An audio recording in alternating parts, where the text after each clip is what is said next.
Salve, salve nação alvinegra, começando mais um vídeo aqui no canal John do Timão. Então se você tá chegando agora, já deixa o seu like, se inscreve pra gente bater a meta de 110 mil inscritos. Conto com a colaboração de todos, vamos pra cima e vai Corinthians. Um ótimo sábado para toda a nação alvinegra, né? Hoje a gente tem mais uma rodada do Campeonato Brasileiro, né? A 34ª se encerrou ontem, hoje já se inicia a 35ª, muitos jogos, muita coisa rolando aí. E a questão dos bastidores do Corinthians, né? A gente tá numa semana decisiva, a questão aí da votação do impeachment do Augusto, cara, que palhaçada do conselho, né? Mas seguimos com as novidades, peço que me acompanhem pelas redes sociais, Instagram, TikTok, Kawaii, Twitter, todos os links aqui embaixo na descrição. Vamos pra cima e editor, pode rodar a vinheta. Salve o Corinthians! Bom, família, como adiantei para vocês, ontem, né, tivemos o fim da 34ª rodada do Brasileirão. Fluminense e Fortaleza empataram em 2-2, né, um jogo aí que tivemos uma polêmica, um lance que era para ter sido marcado um pênalti para o Fortaleza, não foi marcado, né? E aí eu vi até na rede social, o pessoal colocou o pênalti que foi marcado para o Palmeiras contra o Fortaleza, né? Numa rodada recente agora, inclusive o jogo foi 2-2, né? Passou o lance, beleza. Deram o pênalti. Aí vai o mesmo lance, agora a favor do Fortaleza, né? Contra o Fluminense a favor do Fortaleza. Não é pênalti para a arbitragem brasileira. Aí eu te pergunto, cara. É coincidência? Qual é a justificativa? O que acontece? Como que pro Palmeiras é pênalti, pro Fortaleza não é? E na teoria, era para ter na briga Botafogo, Palmeiras e Fortaleza, né? Se a gente coloca aquele jogo que foi um empate entre Palmeiras e Fortaleza com uma vitória por Fortaleza, ontem, se a gente coloca uma vitória pro Fortaleza, pô, você mudou todo o panorama do campeonato. Quem estaria na briga seria quem seria o segundo colocado, né? Seria o Fortaleza e não o Palmeiras. Mas, como as coisas vão acontecendo no futebol brasileiro e a CBF, que diz que está brigando por algo, por melhorias e tal, não faz nada, a gente segue nessa luta, né? A gente segue vendo esse tipo de erro e de mãos atadas, né? Esse que é o grande X da questão. Bom, tivemos aí um empate ontem, Flu e Fortaleza, hoje já temos mais 4 jogos, tá? Juventude e Cuiabá, a briga ali contra o rebaixamento. Botafogo e Vitória, o líder do campeonato tentando se recuperar, né, depois do empate aí contra o Atlético Mineiro. Atlético Goianiense e Palmeiras, então lanterna pegando o vice colocado. E São Paulo e Atlético Mineiro, né, o Galo naquela preparação para o jogo da Libertadores, mas também, né, tem os compromissos aí do Brasileirão. O único jogo de verdade que interessa para o Corinthians, né, em questão de pontuação, é São Paulo e Atlético Mineiro.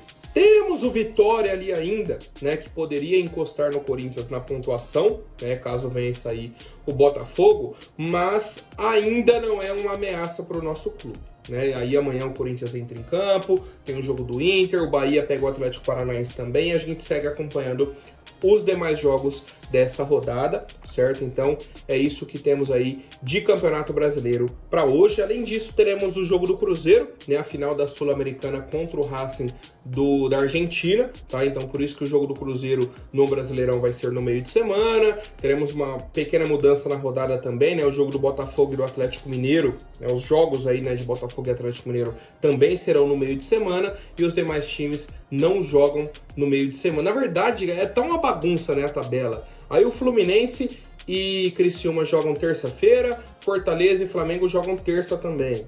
Uma bagunça, cara. Uma bagunça essa tabela para termos esse jogo agora de ontem, né, de sexta-feira. Não dá para entender, mas essa é a nossa querida CBF. Bom, família, atualizações, tá, sobre a equipe do Corinthians. 2 notícias extremamente negativas, tá? Primeira delas, o zagueiro Félix Torres retornou da seleção do Equador, né, da data FIFA e tal, e ele foi diagnosticado com uma lesão no músculo anterior da coxa direita, e a lesão grau 2B, certo? Então, Félix Torres já está fora da partida de amanhã. O Yuri Alberto, falei no vídeo de ontem, na quinta-feira treinou normalmente, e foi aquele treino regenerativo, né? O pessoal faz a recuperação na academia, isso e aquilo, tranquilo. O Yuri Alberto fez o treino regenerativo, passou, beleza.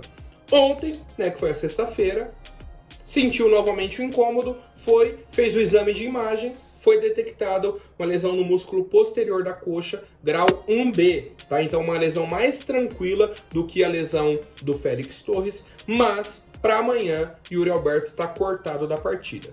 Para a semana que vem, né, que é a próxima rodada aí do Corinthians, o jogo contra o Criciúma, né, que a gente já pega aí na 36ª rodada, o Yuri deve estar liberado para jogar. Né, o Memphis já vai estar liberado por conta da suspensão, né, ele só cumpre amanhã contra o Vasco, mas o Yuri também deve retornar para a próxima partida. Né, então, Memphis e Yuri Alberto estão fora do jogo de amanhã contra o Vasco. E aí, eu quero saber qual é a sugestão de vocês, né, de dupla de ataque.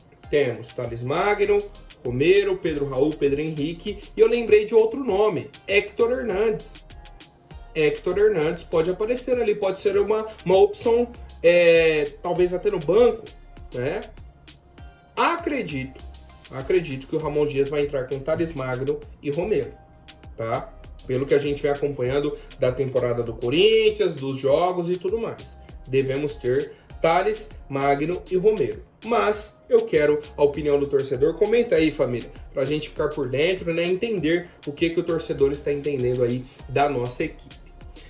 Bom, seguindo com as novidades, né? O John trouxe aqui no vídeo de ontem a explicação da situação do Conselho Deliberativo. O senhor Romeu Thuma Júnior deu andamento no pedido que foi feito por 86 conselheiros.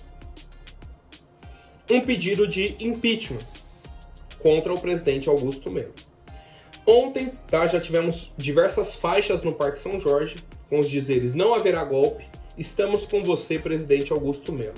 E aí, tá, eu queria explicar para o torcedor aqui do canal o meu posicionamento quanto a tudo isso. Para quem não viu o vídeo de ontem, tranquilo, tá aí no canal, né, só assistir, tranquilo, vai entender já o meu posicionamento, mas queria reiterar mais uma vez.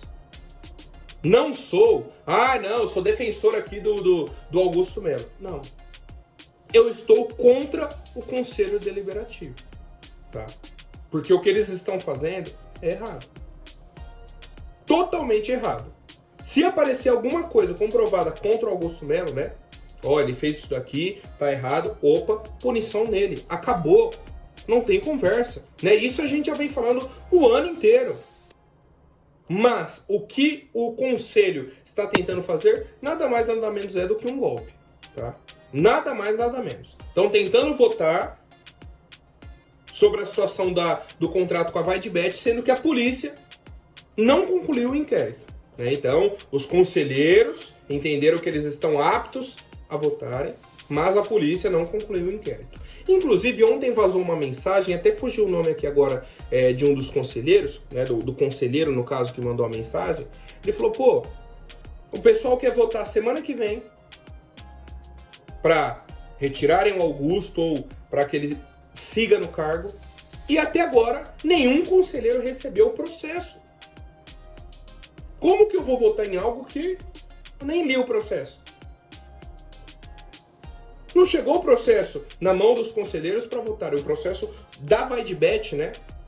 Todo o inquérito, as informações, não tem. Só para vocês entenderem como eles estão atropelando tudo. Estão fazendo tudo errado. Opa, aconteceu uma situação aqui. Né? Um exemplo. Ó, o presidente chegou aqui e desligou o microfone. Não era para desligar. Ó, a gente tem uma câmera, tá comprovado, aí vem todo o relatório explicando, aconteceu isso, foi esse artigo aqui que ele burlou, tal. Opa, beleza, temos aqui as informações, agora a gente vai votar. Não, o Conselho tá simplesmente atropelando tudo. E ontem tivemos uma entrevista do Vinícius Cascone, que é o nosso diretor jurídico, tá? É o diretor jurídico do Corinthians. É uma entrevista para o pessoal do meu timão, inclusive muito bacana a entrevista, tá? E comentaram, né, dessa questão do impeachment, qual seria a motivação. Ele respondeu o que ele acha, né? Ele falou, ó, muitos falavam que se a gente não mandasse embora o Fred Luz, botariam um impeachment para votar. Isso é público, falaram no microfone do Conselho. Por quê, conselheiros? Qual o problema de termos o Fred Luz no Corinthians? Qual o problema de termos um CEO? Um cara que quer ajudar o Corinthians, que quer acabar com as dívidas, reestruturar o Corinthians. Por que que o conselho é contra o Fred Luz? Aí quando a gente soma 1 mais 1 e vê o resultado que é 2, fica na cara. O conselho está preocupado com o Corinthians, quer o bem do Corinthians ou quer o bem de si próprio? O bem de cada conselheiro ali é, eu tenho esse interesse, você tem esse. Ah, mas e o interesse do Corinthians? Não, aí deixa pra lá.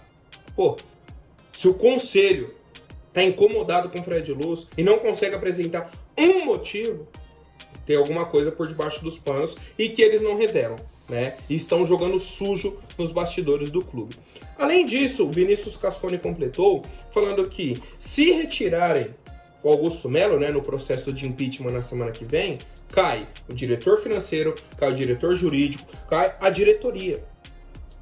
Aí vai assumir o Osmar Stabile e vai ter que escolher um novo diretor jurídico, como se isso já não tivesse acontecido durante essa temporada em muitas oportunidades, tá? Mais uma vez, para bagunçar tudo, né? Isso que eu tô falando, caso o processo de impeachment na semana que vem seja votado e aprovado pelo Conselho. Um ponto que me deu esperança. Muitos conselheiros e até alguns sócios do Corinthians falaram, não tem chance disso ser aprovado e se for aprovado pelo Conselho, né, eu até expliquei o processo que tem que acontecer, vota no Conselho, depois eles abrem uma nova data para os sócios do clube e aí os sócios também têm que aprovar esse impeachment.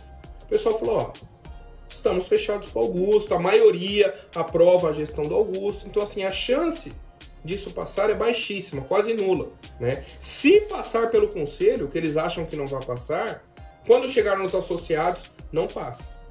Falaram que em torno aí de 70% a 75% dos associados estão com Augusto Melo. Então chegaria essa proposta, o pessoal ia recusar e ele retomaria o cargo. Mas, cara, na situação que a gente vive hoje, com o que foi apresentado pelo Conselho, não deveria nem chegar nessa situação, tá? Não deveria nem chegar nesse ponto, mas a gente segue acompanhando e eu quero saber a opinião de vocês, família. Bom, e falando sobre o Hugo Souza, né, uma outra notícia que a gente vive uma grande expectativa, aguardando aí a compra oficial pelo lado do Corinthians e tudo mais, tá? O Corinthians tinha apresentado uma proposta de financiamento, né, com uma fiadora, que seria a Brax. O Flamengo recusou. Não dá, com a Brax deu problema na negociação do Mateuzinho, tal. Não vamos aceitar a Brax como fiadora. Beleza. O Corinthians foi, negociou com um banco oficial, conseguiu, né, com que o banco se tornasse fiador do clube. Beleza, fez a proposta para o Flamengo. O Flamengo recusou de novo. Recusou novamente, né? Dessa vez, cara, não tem uma justificativa palpável. É literalmente o Flamengo fazendo um jogo duro porque não quer vender mais o Hugo Souza pro Corinthians. No meio do ano, o Hugo Souza era ninguém pro Flamengo. Ninguém, eles queriam se livrar do atleta. Aí ele veio por empréstimo. O cara deu certo aqui no Corinthians, né? Se tornou goleiro titular, foi destaque nessa reta final, pô, muito bacana. Aí o Flamengo, opa, o goleiro é meu, agora eu quero ver o Corinthians, tá aqui, o contrato. Vocês fizeram o contrato, a gente tá seguindo o contrato. E o Flamengo tá literalmente fazendo um jogo duro para liberar o Hugo Souza. Nada mais, nada menos do que isso. Um ponto, né, mais uma vez, que nos dá esperança foi o Vinícius Cascone, que é o nosso diretor jurídico. Ele falou, né, que realmente apresentaram aí a garantia de um banco, o Flamengo não aceitou e o Corinthians vai tomar as providências na próxima semana, tá? Então a gente tem até o dia 30 aí, né, que eles colocam como prazo para que a gente resolva isso, para que não tenha grandes problemas, tá?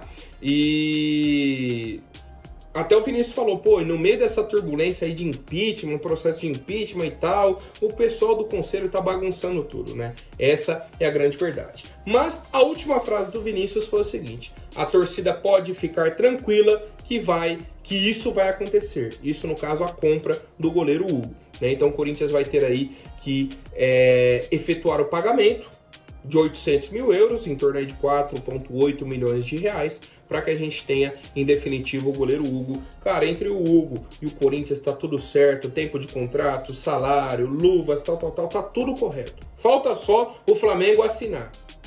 E como eu disse, o Flamengo tá fazendo de tudo para dificultar. O Flamengo que propôs o parcelamento da venda do Hugo, tá? O Flamengo que propôs, aceitou isso no contrato de empréstimo. Aí agora que o Corinthians está seguindo o contrato, eles estão, não aceita a fiadora. Não, mas tá aqui, o Flamengo, as garantias, o Corinthians vai pagar. Se o Corinthians não efetuar o pagamento, o banco vai cobrir isso, e aí o banco cobra o Corinthians, o Flamengo vai receber, e o Flamengo tá... Não, essa garantia eu não aceito. Ué? Bizarro, né? Bizarro. Tem coisa no futebol que parece que não dá para explicar, mas a gente sabe o real motivo. Bom, família, por hoje é isso, né? Amanhã a gente volta aí com mais novidades sobre o nosso Coringão. Até mais, um forte abraço e vai Corinthians!